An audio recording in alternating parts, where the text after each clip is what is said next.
So hello guys, तो weekly current affairs वाले video में दिसंबर मंथ के तीसरे वाले हफ्ते का ये हमारा पहला वाला पार्ट होगा। तो चलिए बिना टाइम वेस्ट करे इसको स्टार्ट करते हैं। तो हमारा पहला प्रश्न है, एथनोलॉग के द्वारा जारी रिपोर्ट के अनुसार विश्व की सबसे अधिक बोले जाने वाली भाषा कौन सी है? तो आंसर होगा इंग्लिश। तो इसके अनुसार पूरे विश्व में 1268 मिलियन लोगों के द्वारा इंग्लिश बोली जाती है, जिसके साथ ही ये विश्व की सबसे ज्यादा बोले जाने वाली भाषा बन गई है। जबकि चीनी मंदारिन पूरे विश्व में 1120 मिलियन लोगों के द्वारा बोले जाने के कारण दूसरे स्थान पर है, और हिंदी ये पूरे विश्व में 637 मिलियन लोगों के द्वारा बोले जाने के कारण तीसरे स्थान पर है। अच्छा, भाषाओं की बात चल रही है तो यहीं से लिंक करके आपको एक और पॉइंट याद दिलाता हूं। कुछ समय पहले आपको याद होगा, हमने पढ़ा था कि यूनाइटेड नेशन की एक रिपोर्ट आई थी और उसके अनुसार पूरे विश्व में सबसे ज्यादा जीवित भाषाएं, मतलब वो भाषाएं जो अभी भी प्रचलन में हैं, तो लगभग 840 भाषाओं के प्रचलन के साथ जो पापुआ न्यू गिनी देश है वो पूरे विश्व में टॉप पर है, जबकि भारत उस लिस्ट में चौथे स्थान पर था। यह आपको जरूर याद होगा। फिर यूनेस्को ने किसके नाम पर एक अंतरराष्ट्रीय पुरस्कार शुरू करने की घोषणा की? तो आंसर होगा बंग बंधु शेख मुजीबुर रहमान। तो अभी यूनेस्को ने बंग बंधु शेख मुजीबुर रहमान के नाम पर रचनात्मक अर्थव्यवस्था के क्षेत्र में एक अंतरराष्ट्रीय पुरस्कार शुरू करने का निर्णय लिया है। तो नवंबर 2021 से युवाओं को वैश्विक आर्थिक पहल के लिए $50,000 का पुरस्कार ये 2 सालों में एक बार दिया जाएगा। अच्छा, बंग बंधु शेख मुजीबुर रहमान ये कौन थे? ये बांग्लादेश के पहले राष्ट्रपति थे। बाद में वैसे ये 1971 से 1975 तक प्रधानमंत्री भी रहे थे। देखो, यूनेस्को की बात करेंगे तो united nation educational, scientific and cultural organization इसकी फुल फॉर्म होती है। इसका हेडक्वार्टर पेरिस, फ्रांस में है और इसके हेड है ऑद्रे उजाले। फिर है, खुद कमाओ खुद घर चलाओ योजना किसने शुरू की? तो आंसर होगा सोनू सूद ने। तो सोनू सूद इस योजना के तहत गरीब लोगों को ई रिक्शा भेंट करेंगे। वो लोग जो महामारी की वजह से बेरोजगार हो गए, तो उन लोगों के लिए ये खुद कमाओ घर चलाओ योजना शुरू की है सोनू सूद ने। सोनू सूद से रिलेटेड कुछ इंपॉर्टेंट पॉइंट्स मैं आपको बताता हूँ। अभी एसर इंडिया के ये ब्रांड एम्बेसडर बने थे। उसके अलावा 2020 के 50 Asian celebrities in the world की सूची में टॉप पे रहे थे सोनू सूद। भारतीय चुनाव आयोग के द्वारा पंजाब के राज्य चिन्ह के रूप में इनको नियुक्त किया गया था। इनकी ऑटोबायोग्राफी भी आई थी अभी, आई एम नो मसीहा नाम से। उसके अलावा यूनाइटेड नेशन डेवलपमेंट प्रोग्राम ने ह्यूमैनिटेरियन एक्शन अवार्ड से इनको सम्मानित किया था। एक प्रवासी रोजगार एप्लीकेशन को भी इन्होंने लॉन्च किया था।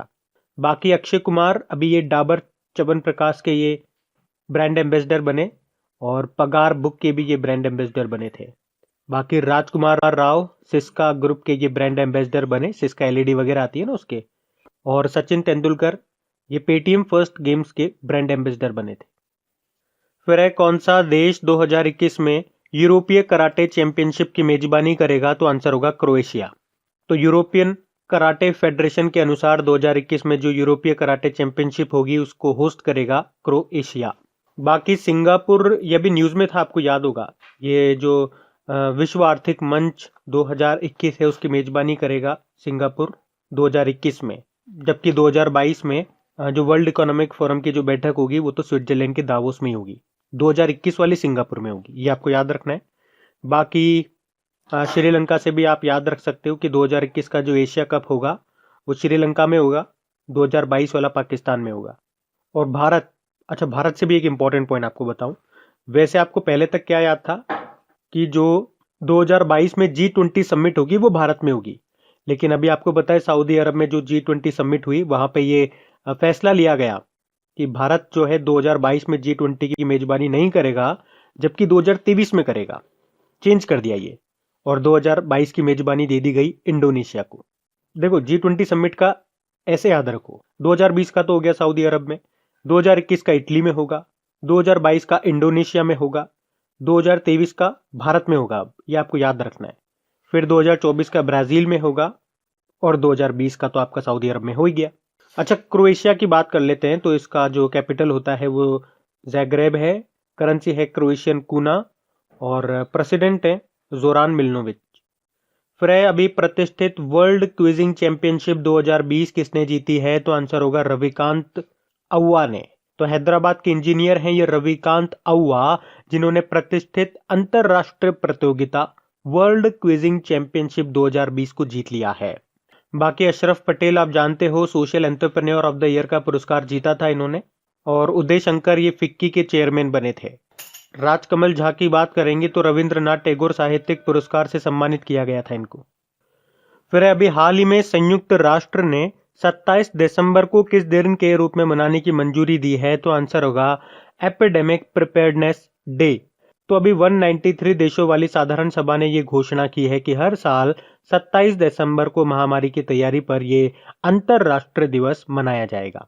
देखो, यूनाइटेड नेशन की बात करेंगे तो इसकी स्थापना हुई थी 24 अक्टूबर 1945 को, और यही कारण है कि हम हर साल 24 अक्टूबर को यूनाइटेड नेशन डे मनाते हैं। हेडक्वार्टर इसका न्यूयॉर्क में आपको मिलेगा और इसके सेक्रेटरी जनरल हैं एंटोनियो गुतेरेस। अच्छा, 27 दिसंबर से एक और मैं आपको पॉइंट बताता हूँ, वैसे मैं आपको आगे बताऊंगा इसके बारे में।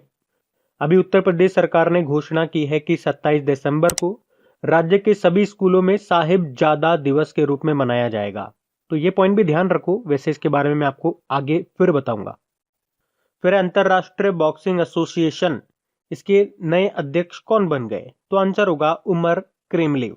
तो इंटरनेशनल बॉक्सिंग एसोसिएशन के नए अध्यक्ष बन गए हैं उमर क्रेमलिव, ये रशिया से बिलोंग करते हैं। ग्रेग बार्कले आप जानते ही हो, आईसीसी के नए अध्यक्ष बने, ये न्यूजीलैंड से हैं। और एनिका सोरेनस्थैम वर्ल्ड गोल्फ फेडरेशन की नई अध्यक्ष बनी है, ये स्वीडन से हैं। और जेना वोल्ड्रिज ये इंग्लैंड से हैं, वर्ल्ड स्क्वैश फेडरेशन की नई अध्यक्ष बनी है। अच्छा, इंटरनेशनल बॉक्सिंग एसोसिएशन की बात करेंगे, इसका हेडक्वार्टर याद रख लो आप, लॉजेन स्विट्जरलैंड में है। नए अध्यक्ष उमर क्रेमलिव बन गए। फिर अभी किसने गोल्डमैन पर्यावरणीय पुरस्कार 2020 जीता है, तो आंसर होगा पॉल सेन टुआ ने। तो अभी international union for conservation of nature Asia क्षेत्रीय कार्यालय ने पॉल सेन टुआ को एशिया के लिए गोल्डमैन पर्यावरणीय पुरस्कार 2020 से सम्मानित किया है।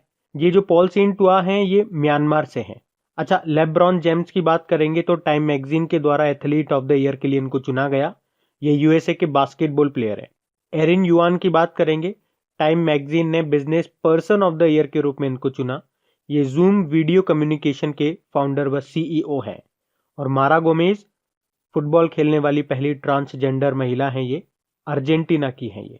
तो इस प्रश्न से पॉल सेन टुआ का नाम याद रखना, जिन्होंने 2020 का गोल्डमैन पर्यावरणीय पुरस्कार जीता। फिर है कौन सा राज्य 2023 के international hockey federation men's hockey विश्व कप की मेजबानी करेगा, तो आंसर होगा उड़ीसा। तो इंटरनेशनल हॉकी फेडरेशन ने वर्ष 2023 में international hockey federation men's hockey world cup की मेजबानी दूसरी बार उड़ीसा को सौंपी है। और उड़ीसा में ये टूर्नामेंट दो जगह पे होगा, एक तो भुवनेश्वर में और राउरकेला में। अच्छा, हमने कहा दूसरी बार होगा ये उड़ीसा में, तो इससे पहले कब हुआ था? 2018 में हुआ था men's hockey world cup Orissa में, और अब 2023 में होगा, और ये इसका 15वां संस्करण होगा। फिर है ओला, ये किस भारतीय राज्य में दुनिया का सबसे बड़ा स्कूटर कारखाना स्थापित करेगा, तो आंसर होगा तमिलनाडु में। तो ये जो नया कारखाना होगा ये इलेक्ट्रिक वाहनों के आयात यानी कि इंपोर्ट पर भारत की निर्भरता को कम करेगा और स्थानीय विनिर्माण को बढ़ावा देगा। अच्छा, ओला की सीईओ कौन है? भाविश अग्रवाल है। बाकी तमिलनाडु की बात करेंगे, कैपिटल इसकी चेन्नई है। मुख्यमंत्री हैं एड्डापड्डी के पलानीस्वामी, और बनवारी लाल पुरोहित यहाँ के गवर्नर हैं। फिर अभी किसने संसद हमले की 19वीं बरसी पर द शौर्य अनबाउंड बुक को लिखा है, तो आंसर होगा नीतू और बीएम दिनाकरन ने। तो हमारे लोकसभा जो अध्यक्ष हैं अभी ओम बिरला जी, उन्होंने संसद हमले की 19वीं बरसी पर इस बुक को लॉन्च किया है, जिसे किसने लिखा? इसको लिखा नीतू और बीएस दिनाकरन ने। एक्चुअली में इस बुक को दो वर्जन में लिखा गया है। इंग्लिश में तो जो इसका नाम है वो है द शौर्य अनबाउंड, और हिंदी में इसका नाम है समुंदर समावे बूंद में। फिर किस देश की सेना ने सेनाध्यक्ष मनोज मुकुंद नरवणे को गार्ड ऑफ ऑनर से सम्मानित किया, तो आंसर होगा सऊदी अरब ने। एक्चुअली अभी कुछ समय पहले हमारे जो आर्मी चीफ है मनोज मुकुंद नरवणे, ये यूनाइटेड अरब अमीरात और सऊदी अरब की यात्रा पर थे। और यहाँ से भी एक प्रश्न आपका तैयार हो जाता है कि मनोज मुकुंद नरवणे भारत के पहले आर्मी चीफ हैं यूनाइटेड अरब अमीरात और सऊदी अरब जाने वाले। और जब वो सऊदी अरब गए तो उन्हें वहाँ की सरकार ने गार्ड ऑफ ऑनर से सम्मानित किया। सऊदी अरब की कैपिटल रियाद है और करेंसी है रियाल। और हाँ गाइस, अगर आपको ये करंट अफेयर्स की सीरीज अच्छी लग रही है तो इस वीडियो को लाइक करके अपना रेस्पॉन्स जरूर देना। और चलिए आज हम इस वीडियो के लाइक का टारगेट भी रखते हैं। इस वीडियो के लाइक का टारगेट रहेगा 5000 लाइक्स, ओनली 5000 लाइक्स। तो इसे अपने दोस्तों के साथ में शेयर करो, अपने एक व्हाट्सएप ग्रुप में, अपने एक स्टडी ग्रुप में इस वीडियो के लिंक को शेयर जरूर करो। और अगर इस वीडियो को पहली बार देख रहे हो तो इसे आप सब्सक्राइब कर लीजिए, और सब्सक्राइब करने के बाद में पास में जो बेल आइकन आएगा उसे आप जरूर क्लिक करिए, ताकि अगली बार जब भी कोई इंपॉर्टेंट वीडियो अपलोड हो सबसे पहले उसका नोटिफिकेशन आपको मिल सके। तो फिर यूनेस्को ने किस वर्ष को सतत विकास के लिए रचनात्मक अर्थव्यवस्था का अंतरराष्ट्रीय वर्ष घोषित किया? तो आंसर होगा 2021 को, यानी कि international year of creative economy. और अभी हम लोगों ने पीछे ही पढ़ा था कि यूनेस्को जो है वो रचनात्मक अर्थव्यवस्था के क्षेत्र में 2021 से शेख मुजीबुर रहमान के नाम पर एक अंतरराष्ट्रीय पुरस्कार भी शुरू कर रहा है। फिर बताओ, उड़ीसा उच्च न्यायालय के मुख्य न्यायाधीश कौन बने? तो आंसर होगा एस मुरलीधर, जो कि वर्तमान में पंजाब और हरियाणा हाईकोर्ट के न्यायाधीश हैं, और अब ये उड़ीसा हाईकोर्ट के नए चीफ जस्टिस बनेंगे। बाकी सुरेश कुमार ये पाकिस्तान में भारत के नए राजदूत एम्बेसडर बने। राजेश बिंदल जम्मू कश्मीर हाईकोर्ट के एक्टिंग चीफ जस्टिस बने, और उदय शंकर तो अभी फिक्की के नए चेयरमैन बने थे। वैसे अभी तक जो उड़ीसा हाईकोर्ट में चीफ जस्टिस है वो कौन है? वो है मोहम्मद रफीक। और अब मोहम्मद रफीक कहाँ पे चले जाएंगे? ये मध्य प्रदेश में चले जाएंगे। आगे बताऊंगा उनके बारे में मैं आपको। अभी हम बढ़ते हैं आगे। फिर बताओ, विजय दिवस ये कब मनाया गया? तो आंसर होगा 16 दिसंबर को। तो ये दिन पाकिस्तान पर भारतीय सेना की जीत के साथ साथ 1971 के भारत पाकिस्तान युद्ध के दौरान बांग्लादेश को पाकिस्तान से स्वतंत्र करने की याद में मनाया जाता है। और इस बार हमने ये 49th विजय दिवस मनाया। फिर है, तेलंगाना हाईकोर्ट के चीफ जस्टिस के रूप में किसे नियुक्त किया गया? तो आंसर होगा हिमा कोहली को। ये वर्तमान में दिल्ली हाईकोर्ट में वरिष्ठ न्यायाधीश हैं। और याद रखना, तेलंगाना हाईकोर्ट की चीफ जस्टिस बनने के बाद ये तेलंगाना हाईकोर्ट की पहली महिला चीफ जस्टिस बन गई हैं। बाकी Anil Jain all India tennis association के नए प्रेसिडेंट बने। संगीता श्रीवास्तव इलाहाबाद विश्वविद्यालय की पहली महिला कुलपति वाइस चांसलर बनी। और वर्षा जोशी राष्ट्रीय डेयरी विकास बोर्ड की नई अध्यक्ष बनी। फिर एक किसे सूर्य भूषण इंटरनेशनल अवार्ड से सम्मानित किया गया? तो आंसर होगा के शिवन को। इसरो के अध्यक्ष हैं ये के शिवन, और इन्हीं को सूर्य दत्त ग्रुप ऑफ इंस्टीट्यूट के द्वारा सूर्य भूषण इंटरनेशनल अवार्ड से सम्मानित किया गया। अभी आपको याद होगा कुछ समय पहले ही इन्हें, यानी कि के शिवन को, इंटरनेशनल एकेडमी ऑफ एस्ट्रोनॉटिक्स की ओर से वर्ष 2020 का वॉन कर्मन पुरस्कार से भी सम्मानित किया गया था। और पिछले महीने की बात है, इन्हें doctor of science honorary doctorate की उपाधि भी दी गई थी। तो ये 3 पॉइंट मैंने आपको बताया, इनसे याद रखना। बाकी पॉल सीन टुआ की बात करेंगे जो कि म्यांमार से हैं। अभी इन्हें गोल्डमैन पर्यावरणीय पुरस्कार 2020 से सम्मानित किया था। अशरफ पटेल आप जानते हो, social entrepreneur of the year का पुरस्कार जीता। और बाला देवी यूरोपियन लीग में गोल करने वाली पहली भारतीय महिला फुटबॉलर बनी थी ये। फिर बताओ, कोटक महिंद्रा बैंक के एमडी सीईओ के रूप में किसे पुनः नियुक्त किया गया? तो आंसर होगा उदय कोटक को। तो अभी उदय कोटक ये कोटक महिंद्रा बैंक के फिर से एमडी सीईओ बन गए हैं। मतलब पहले भी यही थे और अभी फिर से इनको चुन लिया गया। और आपको याद भी होगा कि कॉन्फेडरेशन ऑफ इंडियन इंडस्ट्री के भी ये प्रेसिडेंट बने थे। देखो, कोटक महिंद्रा बैंक की बात करेंगे, मुंबई में इसका हेडक्वार्टर आपको मिल जाएगा। इसके चेयरमैन प्रकाश आप्टे हैं। और ऑनलाइन केवाईसी सुविधा को शुरू करने वाला भारत का पहला बैंक भी बना था कोटक महिंद्रा बैंक। बाकी राजीव जलोटा ये मुंबई पोर्ट ट्रस्ट के चेयरमैन बने। ज्ञानेंद्रो निगोंगबाम हॉकी इंडिया के प्रेसिडेंट बने। और नवनीत मुनोत की बात करेंगे तो HDFC म्यूचुअल फंड के ये MD CEO बने थे। फिर बताओ, फोर्ब्स के द्वारा जारी दुनिया में सबसे अधिक कमाई करने वाले सेलिब्रिटीज में टॉप पे कौन है? काइली जेनर है। तो अभी फोर्ब्स ने 2020 में दुनिया के सबसे ज्यादा कमाई करने वाले सेलिब्रिटीज की लिस्ट जारी की है। उसमें टॉप पर हैं काइली जेनर $590 मिलियन के साथ। सेकंड नंबर पे कान्ये वेस्ट हैं $170 मिलियन के साथ। थर्ड नंबर पे स्विट्जरलैंड के स्टार फुटबॉलर रोजर फेडरर हैं $106 मिलियन की कमाई के साथ, ये तीसरे स्थान पर है। और फोर्थ पे पुर्तगाल के स्टार फुटबॉलर क्रिस्टियानो रोनाल्डो हैं अच्छा, फोर्ब्स की बात है तो आपको याद होगा, अभी इसने विश्व की टॉप 100 मोस्ट पावरफुल वुमेन्स की लिस्ट भी जारी की थी, जिसमें टॉप पे कौन थी बताओ बताओ? जर्मन की चांसलर एंजेला मर्केल। और भारत की जो वित्त मंत्री है निर्मला सीतारमन, वो इसमें 41 नंबर पे थी। फिर अभी हाल ही में अग्नि सुरक्षा अनुमोदन यानी कि अप्रूवल के लिए online portal fire safety COP को चालू करने वाला पहला राज्य कौन सा बना? तो आंसर होगा गुजरात।